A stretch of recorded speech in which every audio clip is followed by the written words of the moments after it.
Juru bicara pemerintah untuk penanganan COVID-19 Ahmad Yuryanto menyatakan terjadi perubahan pada perjalanan penyakit COVID-19 yang membuat penyebarannya lebih luas dan cepat.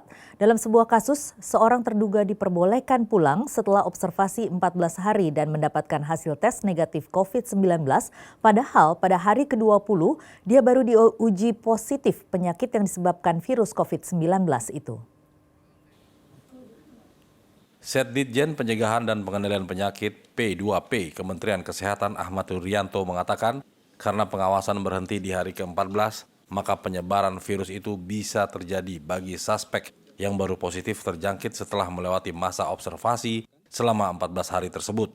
Tidak hanya masa inkubasi yang seharusnya lebih lama, banyak kasus positif COVID-19 tidak terdeteksi karena minimnya gejala atau bahkan sama sekali tidak terdapat indikasi penyakit itu.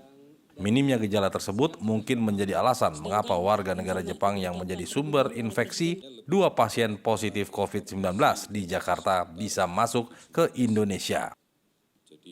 Teman-teman sekalian, pemeriksaan spesimen ini sebenarnya tidak dikorentasikan untuk pengobatan mereka. Karena kita pahami bersama kasus ini kan belum ada obatnya. Tetapi lebih cenderung bagi faktor kesehatan masyarakat. Karena dia akan bisa menjadi kontak untuk masyarakat yang lain. Jadi bukan dalam rangka kalau positif terus obatnya ini, kalau negatif obatnya ini, bukan, karena obatnya belum ada memang. Bagi kita pemeriksaan positif atau tidak positif itu lebih dimaknai untuk kepentingan tracing kontak. Artinya kalau dia negatif kita tidak terlalu khawatir bahwa dia punya kontak di subklasternya.